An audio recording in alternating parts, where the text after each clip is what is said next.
Haleluya, puji Tuhan. Bapak Ibu Saudara dikasihi oleh Tuhan. Sebelum kita mendengarkan kebenaran firman Tuhan, mari sama-sama kita berdoa. Bapa yang baik, kami bersyukur di hari ini buat kasih setia Tuhan yang indah bagi kami, sehingga kami boleh ada sebagaimana kami ada di sore hari ini. Bukan kuat dan gagah kami, tetapi karena penyertaan yang Tuhan yang sempurna bagi kami, yang boleh kami lakukan, yang Tuhan boleh lakukan dalam hidup kami. Bapak, terima kasih. Di malam hari ini Tuhan, kami ingin bersama-sama belajar akan kebenaran firman-Mu, karena kami tahu kami lemah tanpa firman-Mu, kami tidak kuat tanpa firman-Mu. Firman-Mu yang memberi kekuatan, memberi penghiburan kepada kami. Bapak, terima kasih. Berfirmanlah kepada kami Tuhan, kami siap untuk mendengarkannya. Di dalam nama Tuhan Yesus kami berdoa mengucap syukur. Haleluya, amin. Puji nama Tuhan. Ibu saudara yang dikasihi oleh Tuhan, firman Tuhan di sore hari ini saya ambil di dalam Injil Markus, pasalnya yang ke-10, ayatnya yang ke-43, 44 dan 45. Markus 10 ayat 43, 44 dan 45. Tidaklah demikian di antara kamu, barang siapa ingin menjadi besar di antara kamu, hendaklah ia menjadi pelayanmu. Dan barang siapa ingin menjadi yang terkemuka di antara kamu, hendaklah ia menjadi hamba untuk semuanya. Karena Anak Manusia juga datang bukan untuk dilayani, melainkan untuk melayani dan untuk memberikan nyawanya menjadi tebusan bagi banyak orang. Puji nama Tuhan. Bapak Saudara dikasihi oleh Tuhan, ini adalah tulisan Markus, bagaimana Markus menjelaskan dengan lembaga Alkitab memberi judul permintaan Yakobus dan Yohanes, bukan memerintah melainkan melayani. Puji nama Tuhan. Tadi kita sudah mendengar bahwa Yesus memberi teladan ketika ia datang ke dunia, bukan dilayani, melainkan ia datang ke dunia untuk melayani. Kalau kita lihat di ayat-ayat yang atas, seperti ayat 28 sampai ayat 31, di situ Yesus menjelaskan bagaimana, yaitu upah apa yang diperoleh ketika mengikut Yesus, upah mengikut Yesus. Baru ayat 32 sampai ayat 34, Yesus menjelaskan tentang penderitaannya, yaitu puncaknya nanti ia disalibkan. Baru di ayat-ayat selanjutnya, ini yang menjadi seakan-akan hal yang kurang sinkron dengan ayat-ayat di atasnya, yaitu Yakobus dan Yohanes meminta suatu posisi yang ideal ketika Yesus nanti memerintah. Yang menjadi latar belakang penulisan ayat ini adalah Yakobus dan Yohanes menginginkan posisi yang ideal ketika Yesus nanti memerintah. Jadi yang ada dalam konsep pemikiran Yakobus dan Yohanes bahwa Yesus datang ke dunia itu yaitu untuk membebaskan mereka. Karena apa? Pada waktu itu orang Yahudi berada di bawah pemerintahan Romawi, yaitu mereka dijajah oleh bangsa Romawi. Bahkan nubuatan perjanjian lama sekalipun bahwa akan ada seorang Mesias yang akan datang, yang akan menolong mereka. Mesias ini akan menjadi raja atas mereka, dan Mesias ini yang menjadi penyelamat mereka. Jadi konsep pemikiran Yakobus dan Yohanes bahwa mengira Yesus ini adalah seorang yang Mesias yang mampu membebaskan mereka, mampu menyelamatkan mereka dari penjajahan Romawi. Dan lebih dari itu, mereka menganggap Yesus ini akan menjadi raja dari bangsa Yahudi. Maka dari itu Yesus menjelaskan barang siapa yang ingin terbesar, ia harus melayani. Jadi konsep pemikiran itu kurang benar. Yesus datang ke dunia bukan hanya menjadi raja secara fisik, tetapi Yesus itu menyelamatkan dan menebus dosa-dosa mereka dari penjajahan iblis, dari ikatan-ikatan, dari belenggu-belenggu si iblis.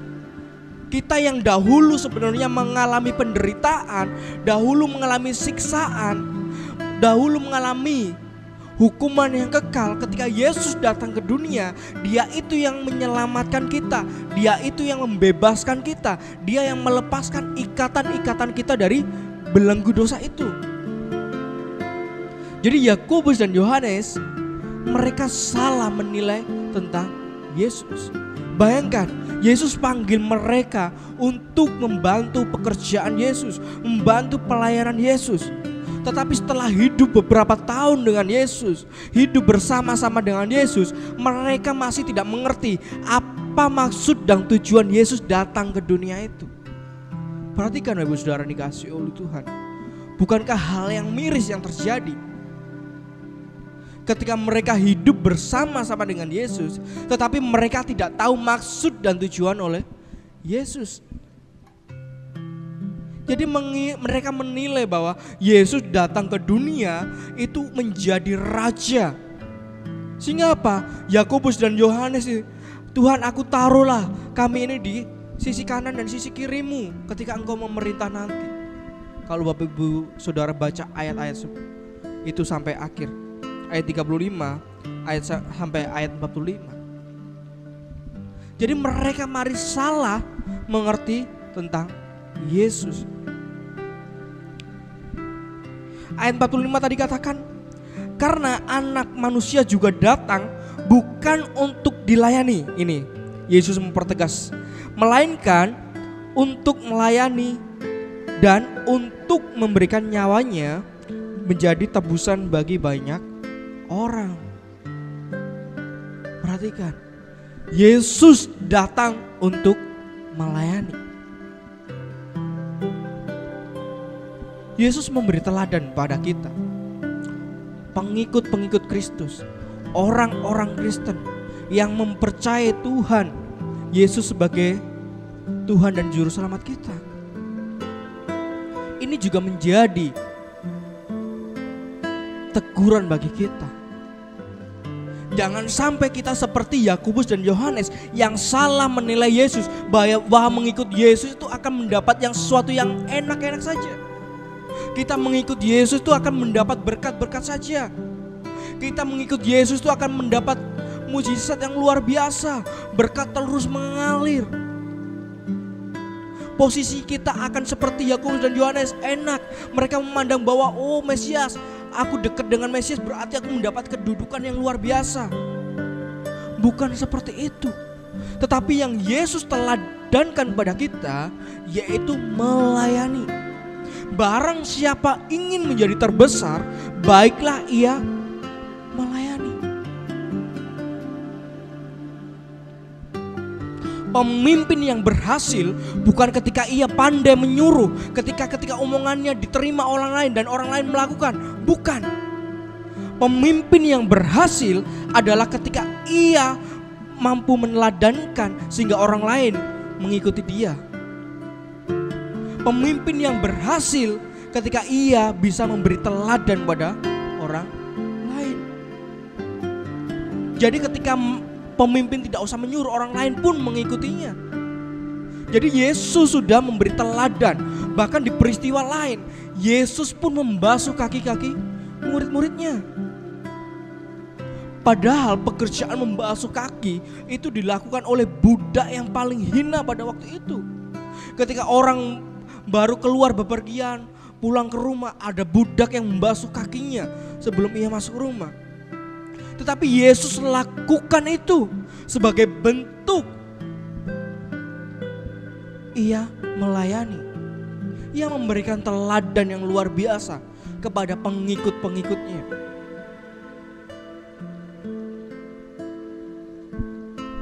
Jadi Bapak Saudara dikasihi oleh Tuhan, mari kita teladani sikap Yesus ini.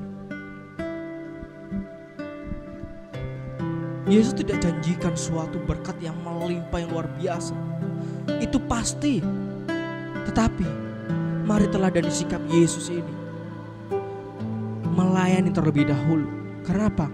Yesus terlebih dahulu melayani. Puji nama Tuhan. Jangan salah menilai Yesus, tetapi lihat apa yang dilakukan Yesus ketika ia datang ke dunia. Ia memberikan teladan kepada pengikut-pengikutnya. bahkan memberi teladan kepada kita. Dia datang ke dunia untuk melayani. Puji nama Tuhan, Bapak Saudara dikasihi oleh Tuhan. Mari kita terus melayani. Melayani berarti mengorbankan sesuatu. Melayani berarti tidak mengambil bagian, tidak mencari keuntungan pribadi. Justru melayani identik dengan berkorban. Jangan bilang ketika kita mencari keuntungan, mencari hal-hal yang terselubung, kita berkedok dalam melayani. Jangan sampai. Tetapi biarlah kita melayani dengan kerendahan hati seperti apa yang Yesus lakukan. Puji nama Tuhan, Bapak Saudara dikasihi oleh Tuhan. Mari sama-sama kita berdoa.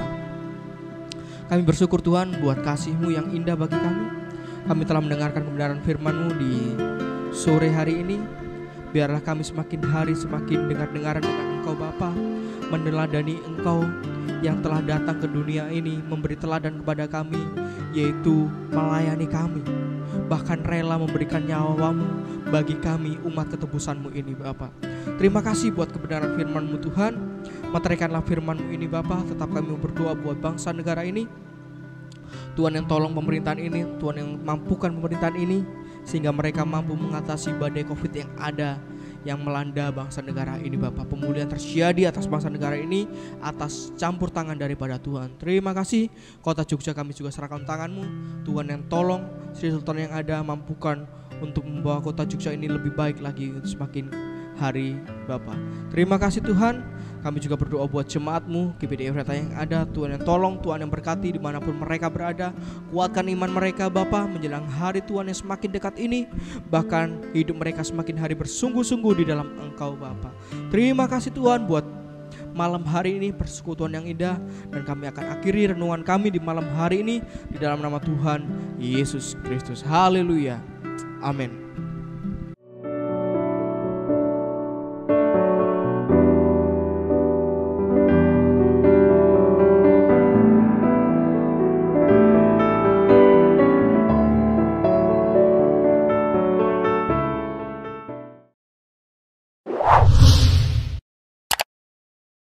Subscribe channel YouTube GPDI Efrata Yogyakarta dan aktifkan lonceng notifikasinya untuk mendapatkan informasi seputar live streaming dan video khotbah terbaru lainnya. Tombol subscribe berada di kanan atas channel kami dan jangan lupa klik tombol loncengnya. Tuhan Yesus memberkati.